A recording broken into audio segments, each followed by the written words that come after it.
bagai seekor lebah yang tidak merusak kuntum bunga, baik warna maupun baunya, pergi setelah memperoleh madu. Begitulah hendaknya orang bijaksana mengembara dari desa ke desa. Sang Buddha Dhammapada Bunga-bunga ayat 49. Namo Buddhaya, pemirsa Dhamma TV dimanapun Anda berada. Senang sekali saya Satna Dewi bisa menjumpai Anda kembali tentunya dalam acara Manage Your Mind. Dan saya buka tadi dengan satu larik puisi atau bait. Tetapi apa sih sebenarnya makna dari puisi itu?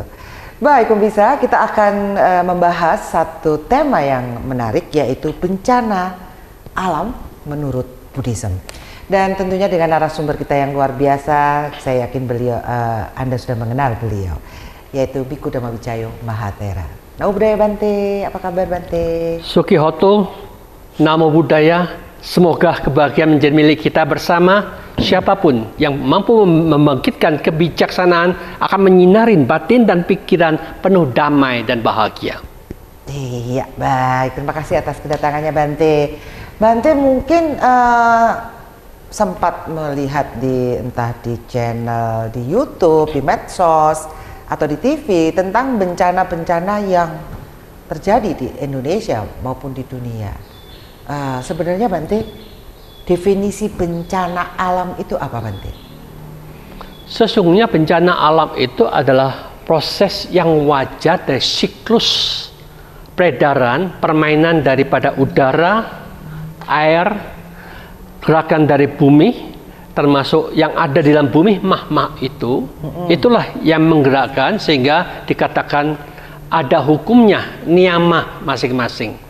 Jadi semua ini kita harus tahu bagaimana anginnya, bagaimana gelombang airnya, ya toh? Bagaimana tekanan yang di mahma itu, apa yang terjadi di situ, bagaimana posisi dari semuanya ini adalah energi-energi yang terkumpul seperti itu.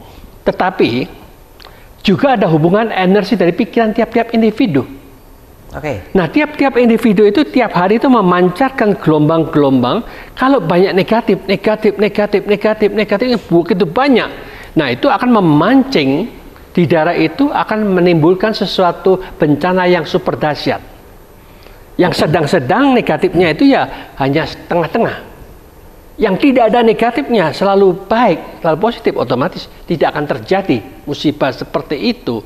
Maka dengan demikian inilah yang dikatakan bencana-bencana itu ada hukumnya yang dikatakan niyama, tergantung apa yang dikatakan utu niyama, bija niyama, dan cita niyama, lalu kama niyama, dan akhirnya dhamma niyama. Istilahnya hukum yang berdasarkan panas. Panas itu menyebabkan otomatis yang matahari panasnya begitu bisa menyebabkan uap-uap naik. Ini akan terjadi hujan di mana-mana. Ya. Lalu juga panas yang ada di dalam mahma, dalam bumi kita, ini panasnya yang luar biasa. Dia akan mencari jalur keluarnya, akan menimbulkan gempa.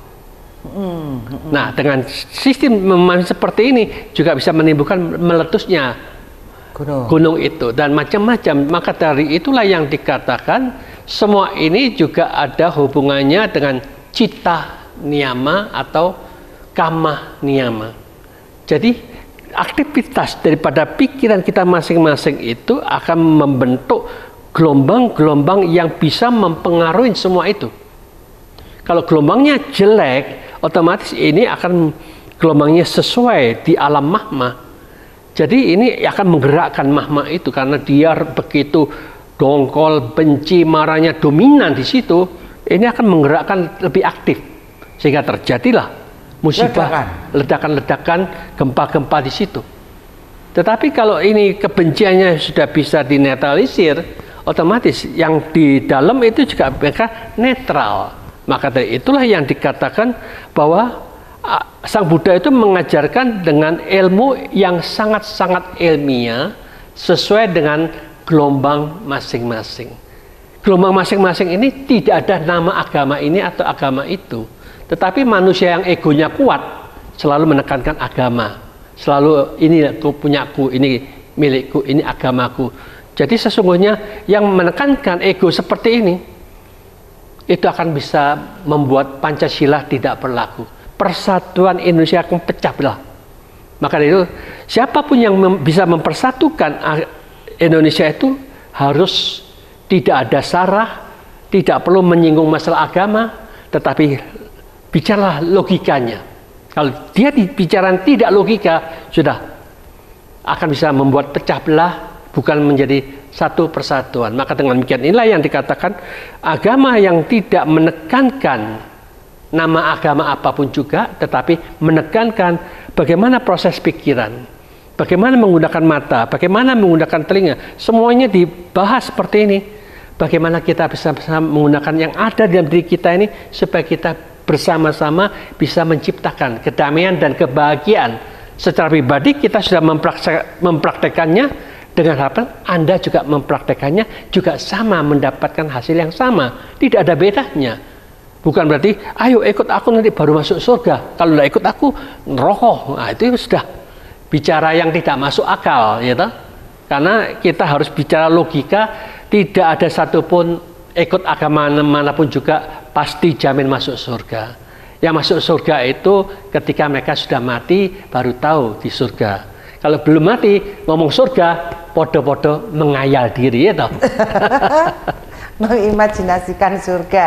Wow, kayaknya kok serakah banget ya, masih kepengen surga yang lebih gede lagi.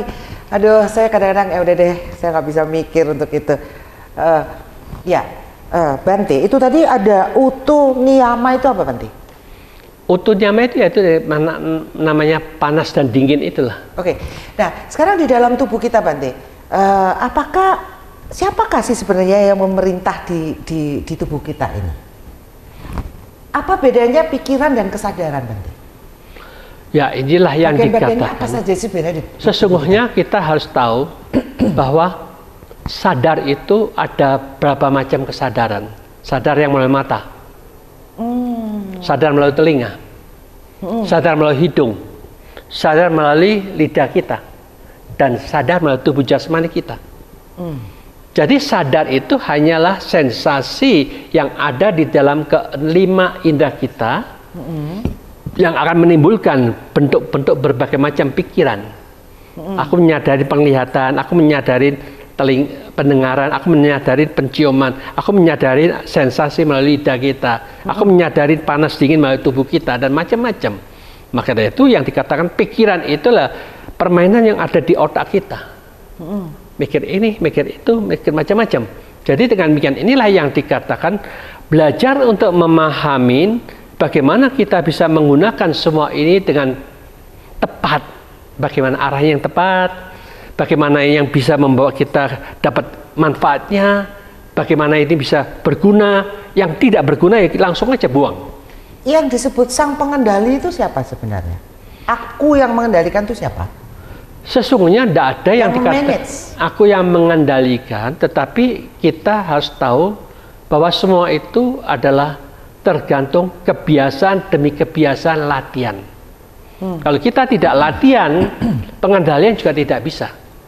Karena ada umat kita, dia meditasi sudah 2 tahun, tapi ya masih tetap jadi pemarah yang luar biasa. Lalu saya tanya, kamu meditasi cara gimana? Berarti saya meditasi ngosongkan, tidak ada apa-apa. Berarti Nabi kosong. Ya itulah. Kalau kamu hanya mengosongkan, kan istilahnya kamu belum mengendalikan pikiran.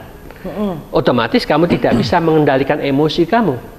Maka itu meditasi itu adalah bagaimana pertama kali mengendalikan pikiran, kedua bagaimana kita membiasakan berpikiran positif, ketiga bagaimana kita membiasakan tenang, dan sekali itu sudah terbiasa, baru nanti kita masuk bagaimana kita mengosongkan.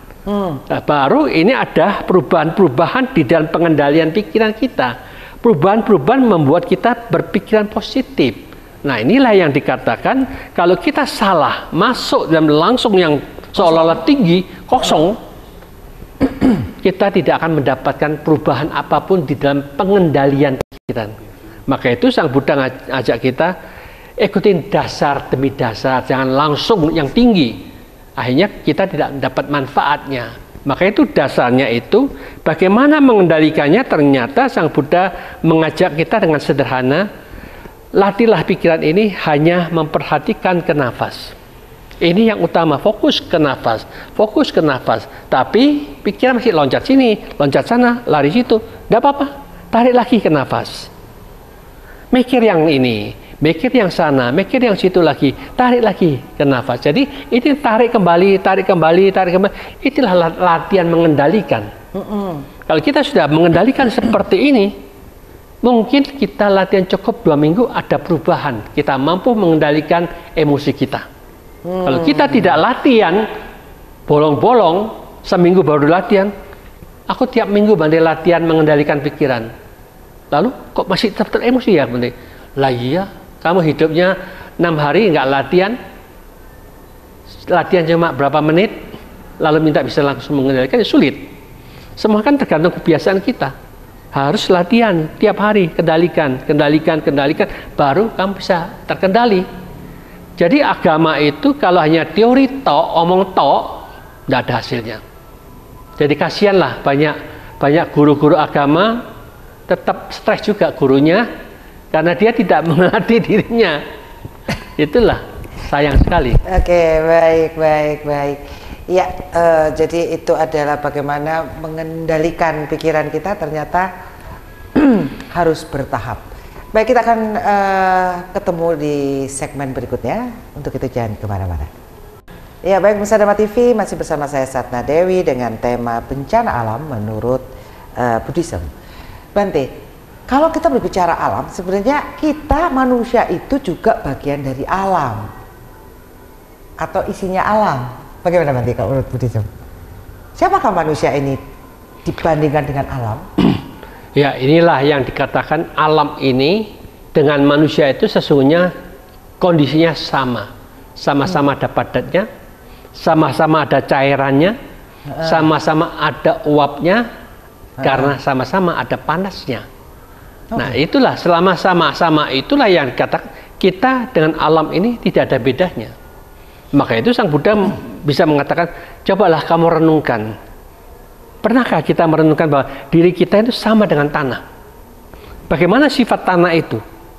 Tanah itu ternyata diinjak-injak, diludahin, ya, buang yang kotor-kotor ke tanah, dia diam aja.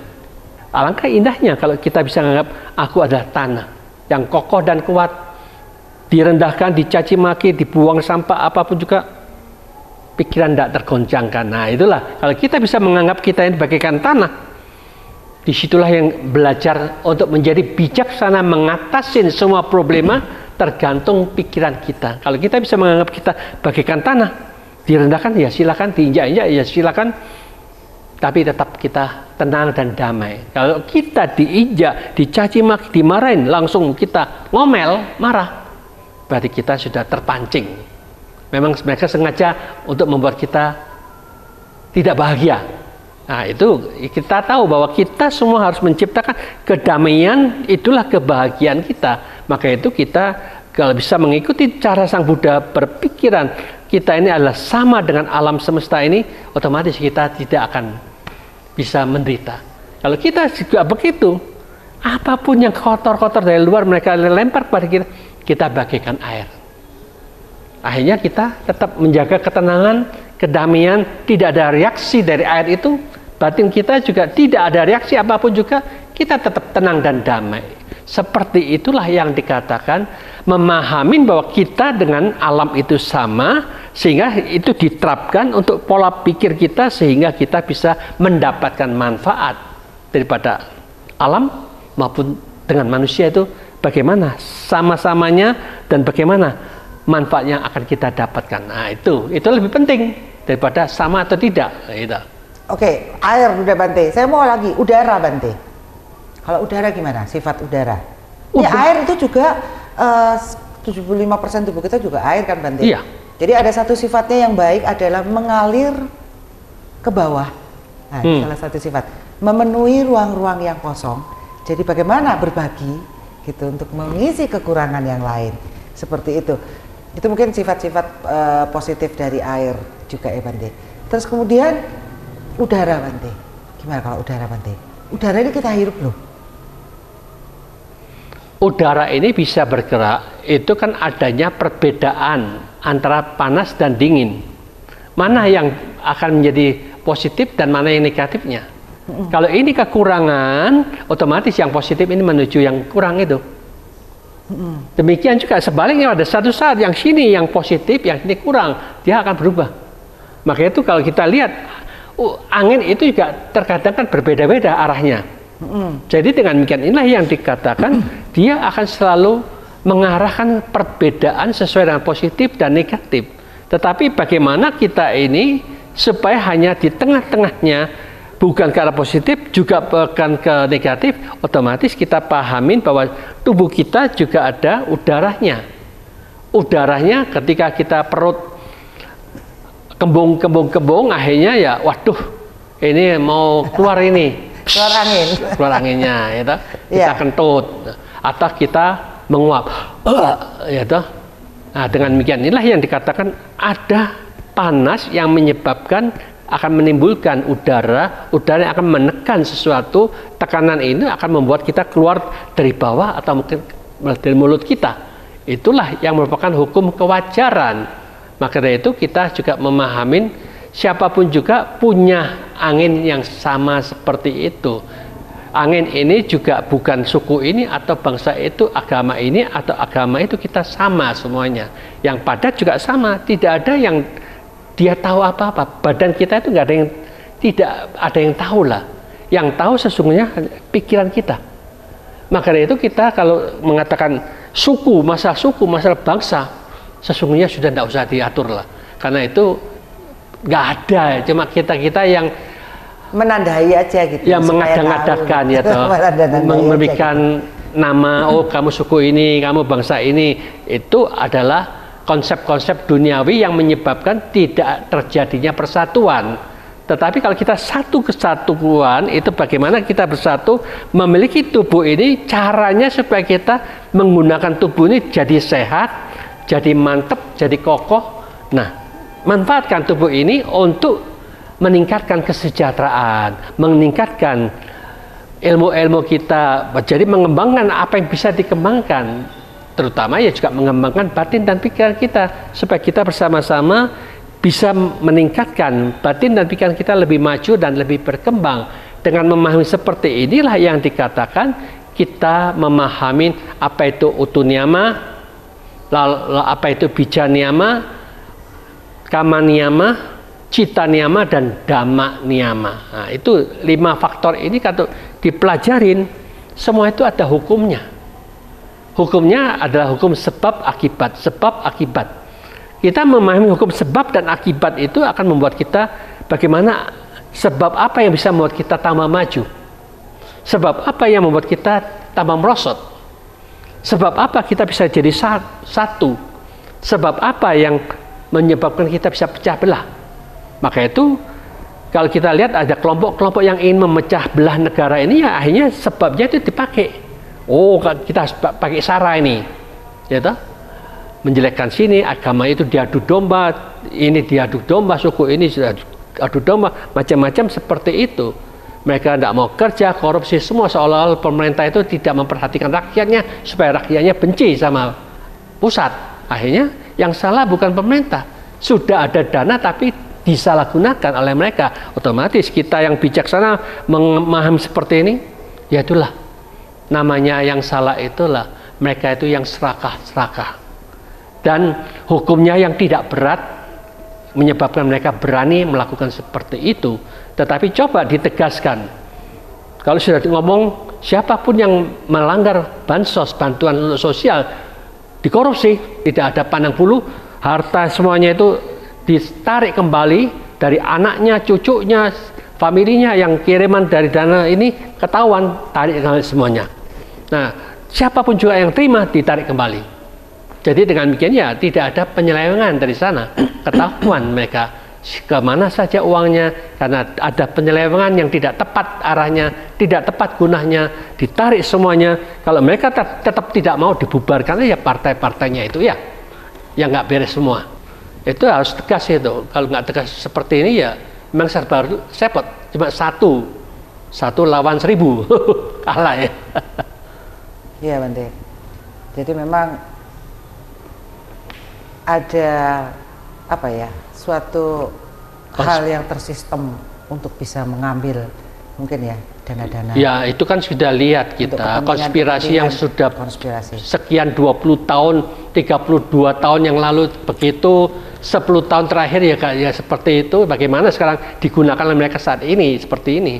Ya itu akhirnya ya kalang kabut, ya toh? Iya Bante. Tetapi ketegasan dari sudah presiden sudah menyebutkan harus begini, tidak dijalankan oleh mereka ya sulit. Kalau tidak diterapkan hukumnya itu, yang buat hukum DPR MPR, seharusnya dari ahli hukum yang di luar lah yang membuat. Siapapun yang korupsi sekian tuh hukumnya apa, sekian ini hukumnya apa, yang berat-berat lah. Jadi ditegaskan, dibuat otomatis. Bante, seberapa besar sumbangsih dari ajaran-ajaran agama untuk membentuk manusia menjadi pribadi yang lebih baik? Karena ajaran-ajaran kebenaran ini sudah ada dari sejak ribuan tahun yang lalu. Tapi manusia ya begitu-begitu aja gitu. Tetap aja mungkin. Secara jujur begini ya, kalau kita perhatikan hampir agama tidak ada pengaruh apa-apa.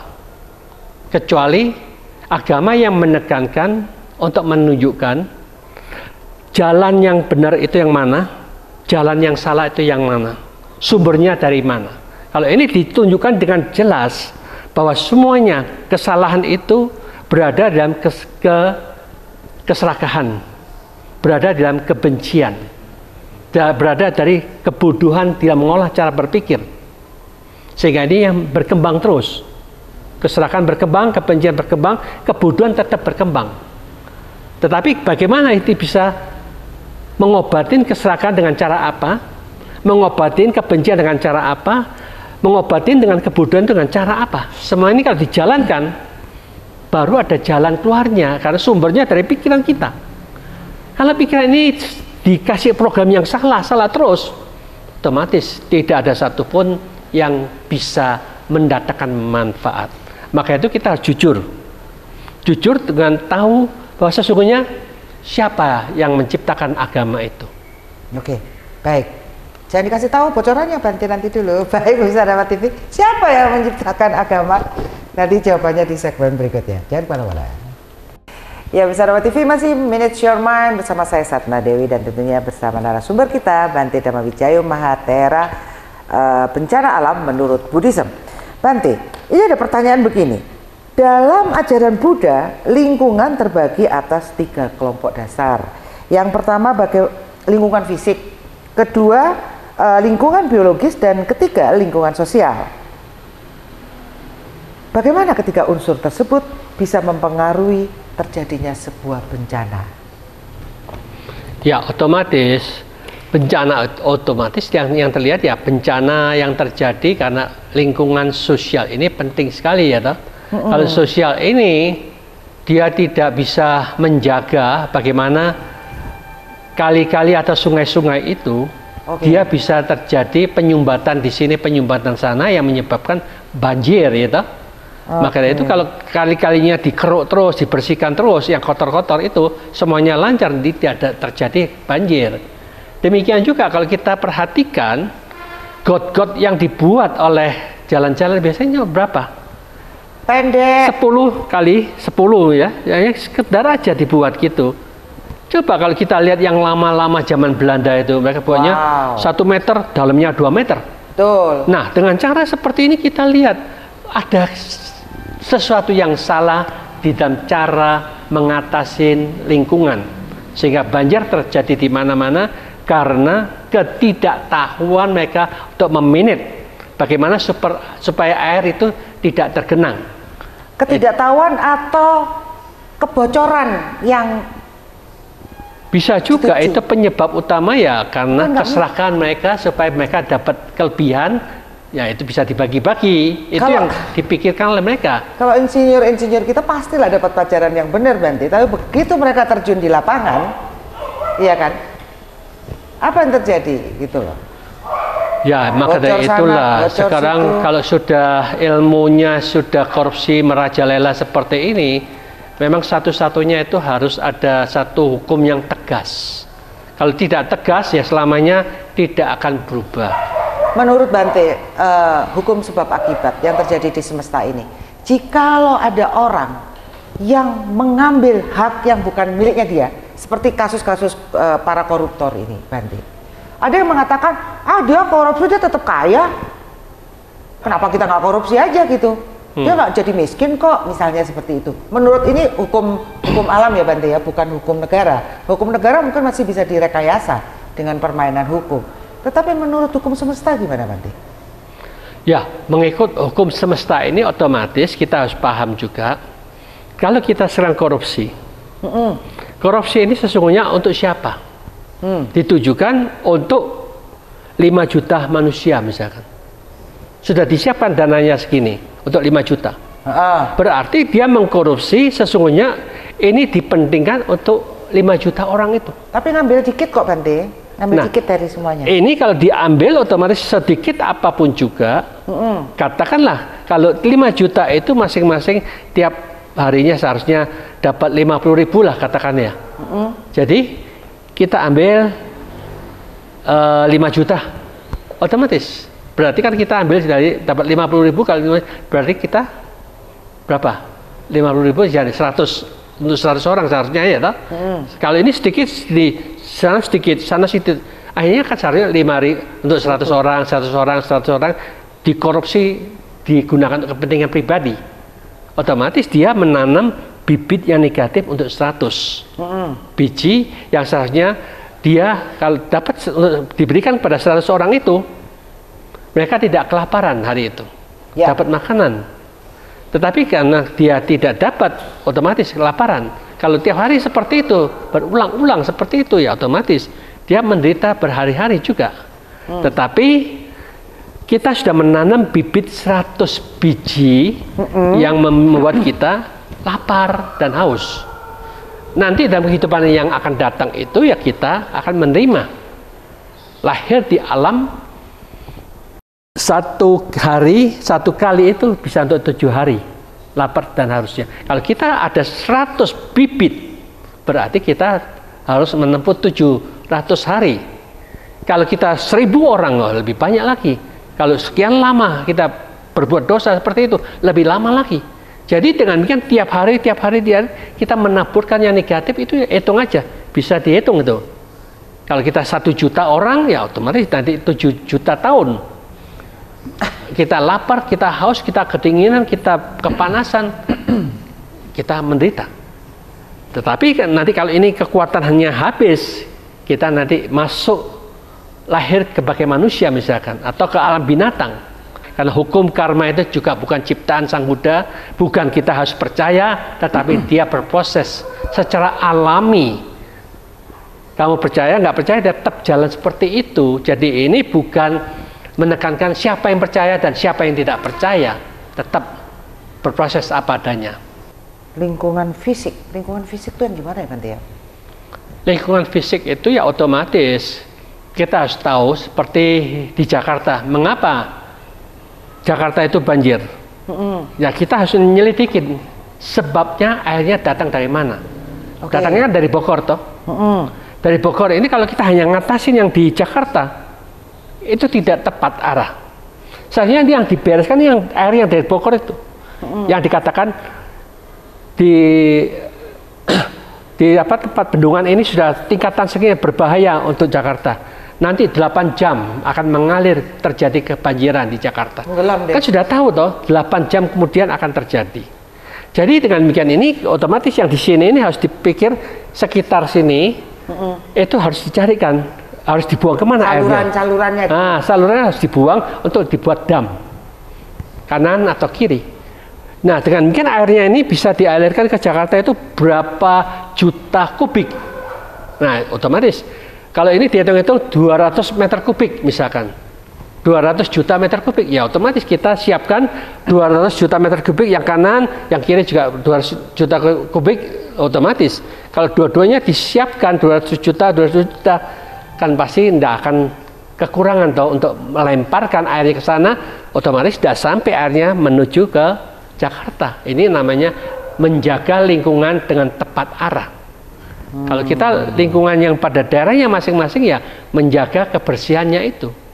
Ya toh? Jadi dengan demikian ini kalau semuanya dijaga dengan tepat arah, cara membuatnya juga tepat arah, otomatis banjir tidak akan terjadi. Jadi itu sesungguhnya ya yang salah ya bagian inilah PU-nya ya yang tidak tahu bagaimana mengolah. Nggak kompak aja. Jalur air. Nggak kompak aja, selalu terjadi perdebatan juga gitu. Nah itu tadi faktor lingkungan secara fisik. Terus kemudian ada lingkungan biologis, itu apa Bante? Kan tadi lingkungan sosial ya yang tadi ya. Lingkungan biologis Bante. Lah lingkungan biologis ya tiap-tiap orang kan ada biologis masing-masing. Yang ada sesungguhnya itu ya lingkungan biologis ini ada hubungannya dengan pikiran tiap-tiap individu juga ya.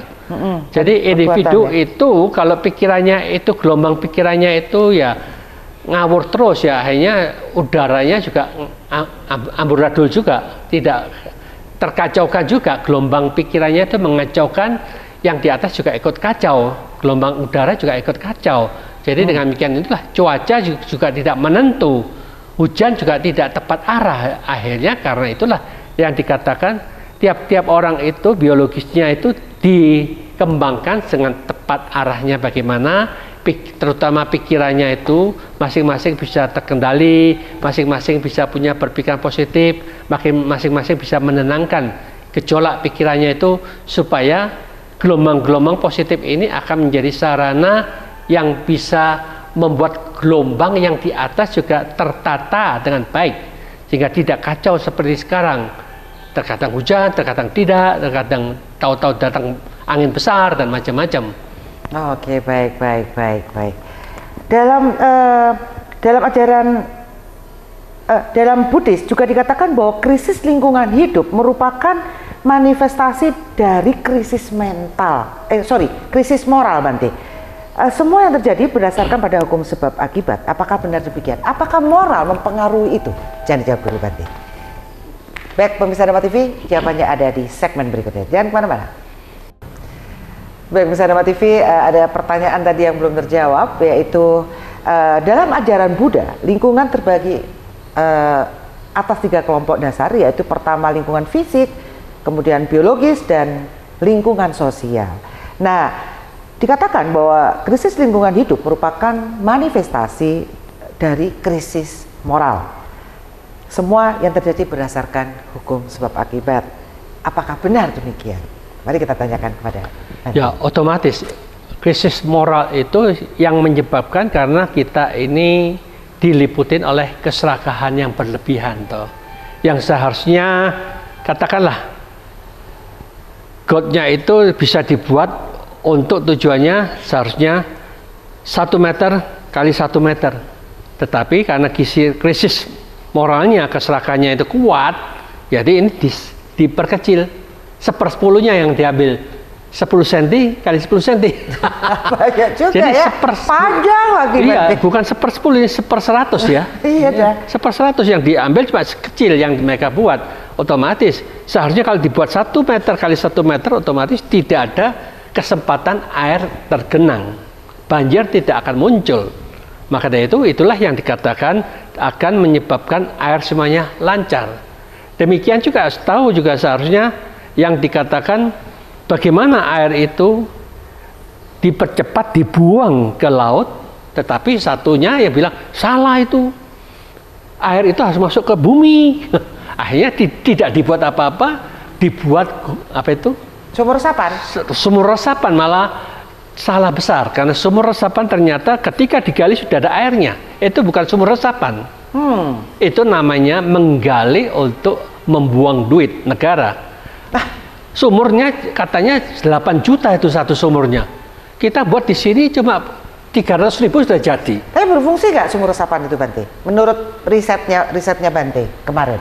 Ya otomatis kita punya ini otomatis dia langsung berfungsi toh, istilahnya air kita masuk yang keluar dari kanan kiri ini ditujukan ke sumurnya itu masuk. Jadi benar. airnya tidak sampai keluar ke luar. Diserap oleh tanah. Nah, otomatis mereka diserap oleh sumur itu. Kalau airnya ini kita ketika hujan itu bisa mengalirkan 100 liter satu harinya atau 1 jamnya. Berapa banyak yang bisa dihemat ya toh? Kita tidak membuang sampai 1000 liter. Kalau tiap-tiap rumah itu bisa menampung 1000 liter, 1000 liter, 1000 liter. Nggak perlu PDAM. Jadi dengan demikian otomatis sumur-sumur tidak pernah kekeringan. Di semua tempat sudah ada tersedia air ya toh? Jadi dengan cara seperti inilah kita harus berpikir bagaimana caranya untuk bisa menghemat, memikirkan. Kalau kita di wihara hutan waktu saya di Thailand itu dibuat 30 meter, tingginya juga 30 meter, panjangnya juga 60 meter, itu tandon. Untuk tandon tampungan air. Pas hujan itu ditampung? Ya, karena kita kan tinggalnya di hutan. Nggak ada PDAM lah ya? Tidak ada air, tidak ada apa-apa ya, kita harus mandiri. Maka itu memikirkan itu, mendirikan. Terus disaring nggak air? Untuk makan juga? Nggak usah disaring udah. Itu bisa langsung minum. Lah, mungkin ada kayak ijuk terus kerikil. Nggak perlu. Jadi itu setiap harinya itu ya ketika sudah mendekati musim hujan itu 1 bulan penuh itu bersihkan di atas. Jadi nanti airnya yang masuk itu bersih semua. Itu terbuka apa tertutup? Ya, otomatis tertutup lah. Cuma hanya dari itunya itu yang corong-corong itu yang masuk nanti. Air hujannya? Iya, itu aja. Kenapa kita membuang-buang air hujan itu yang saya pikir? Itu bisa di water treatment, disaring dan dijadikan air minum. Bukan disaring lagi, langsung bisa dibuat minum kalau langsung kita lagi menjaga kebersihannya. Ya, menjaga atapnya bersih itu otomatis airnya bisa diminum. Tidak perlu kita menggantungkan untuk dimasak lagi, itu sudah bersih itu. Dan masih tetap hidup kok, tidak terkena bakteri macam-macam. Ternyata masih hidup kan Bante. Setelah itu kan kita ditakut-takutin, air harus ini, akhirnya orang jualan water treatment, orang jualan penjernih kan gitu Bante. Ya biasa lah, itu kan mereka yang berilmu dikira-kirain bodoh-bodoh sehingga mereka menakut-nakutin kita. Maka itu orang yang pintar ya harus menggunakan ilmu kita juga. Jadi tidak perlu takut dengan mereka-mereka itu ya toh. Jadi sebaik-baiknya bagi mereka adalah masyarakat yang bodoh. Ya itulah, sehingga mereka masih bisa dimanfaatkan gitu. Iya, maka jadilah pintar kita semua bapak-bapak, ibu-ibu pemirsa Dharma TV, karena kalau kita pintar kita nggak bisa dimanfaatin seperti itu. Dan saya pikir Dharma TV ini selalu menyajikan hal-hal, ajaran-ajaran, ilmu-ilmu, pengetahuan untuk supaya kita semakin lebih pintar gitu, lebih mengerti. Ya. Jadi banyak hal sebenarnya Bante ada kata-kata begini, wong bodoh dipangan wong pinter Bante. Tapi supaya pinter maksudnya.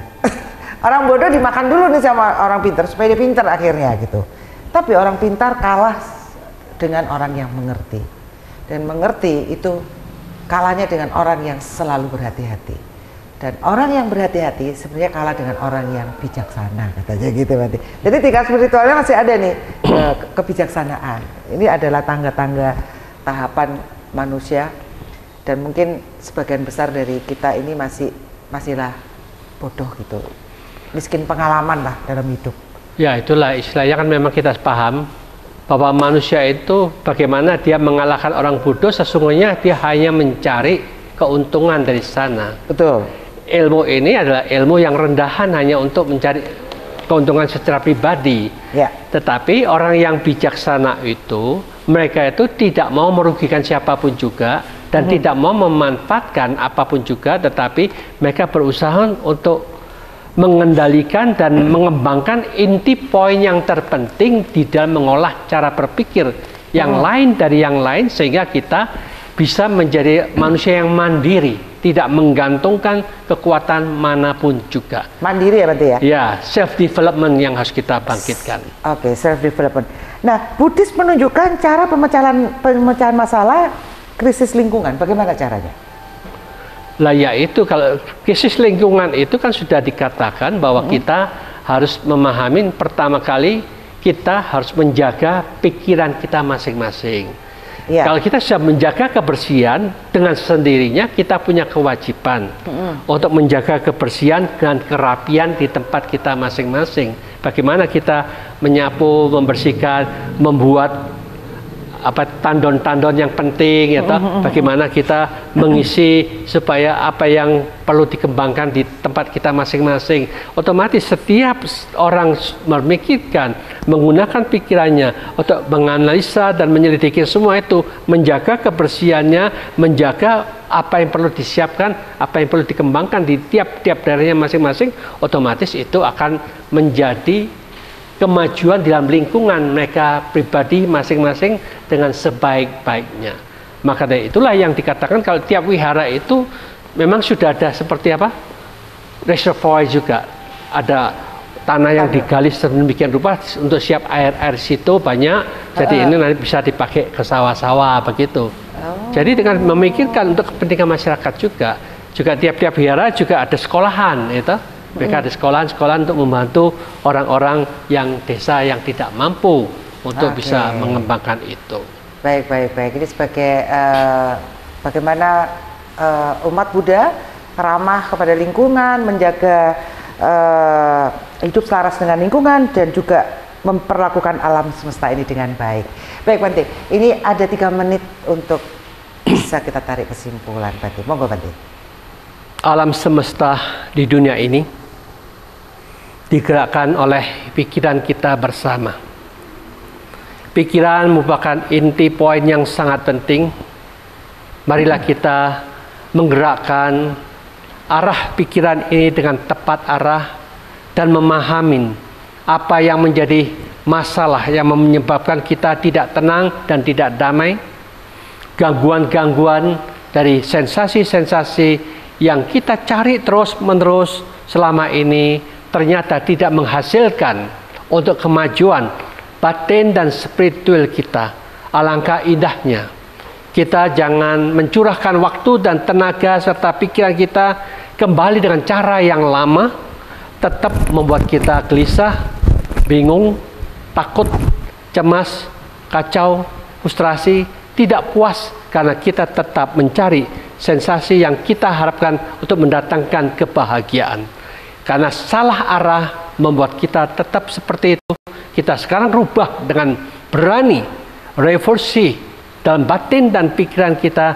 Bagaimana kita tetap menjaga alam batin, alam pikiran ini dengan tetap tenang, tetap damai, dengan membiasakan meditasi bersama, membiasakan mengendalikan pikiran kita, membiasakan untuk membangkitkan cinta kasih yang sesungguh-sungguhnya dengan selalu mengucapkan bagaimana semua makhluk bisa bahagia.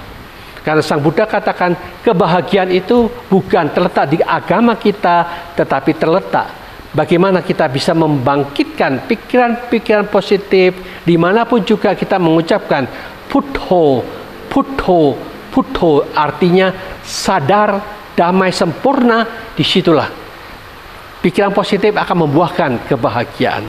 Kita juga harus tahu siapapun juga mampu menjaga pikiran tetap tenang dan damai, itu juga sumber kebahagiaan. Siapapun juga yang mampu membersihkan, membuang semua yang membuat kita menderita, gelisah, takut, cemas, bingung, kacau, frustrasi, dibuang dengan sungguh-sungguh, otomatis disitulah kebahagiaan jernih, damai akan kita milikin. Maka itu kita analisa dan selidikin dan renungkan juga. Kita harapkan semoga semua makhluk berbahagia, bebas dari penderitaan, bebas dari kebencian, bebas dari ketakutan, bebas dari semua masalah, bebas dari semua penyakit. Ingat, apapun yang negatif itu mulai sekarang kita usahakan masukkan di dalam satu kotak. Jangan mengarahkan kesadaran kita masuk kotak. Tarik kesadaran di luar kotak itu, cukup sadar, cukup ngamatin, biarkanlah yang itu. Kita jangan mengikuti permainan pikiran. Dengan penuh sadar, disitulah letaknya, bebas dari semua penderitaan. Semoga semua makhluk berbahagia. Sekian, terima kasih. Baik, terima kasih Bante. Pemirsa Dharma TV, sebagai bagian dari alam tentunya kita harus hidup selaras dengan alam itu sendiri. Sehingga kita tidak akan mengkhianati alam, karena mengkhianati alam adalah mengkhianati diri kita sendiri. Baik, semoga kesadaran tentang bagaimana hidup harmonis dengan alam menjadi kesadaran kita semua. Saya Satna Dewi, peserta kru Dharma TV mengucapkan banyak terima kasih dan mohon maaf jika ada salah kata pada kesempatan kali ini. Kata akhir saya, semoga semua makhluk hidup berbahagia. Suki Hotuh Namo Buddhaya.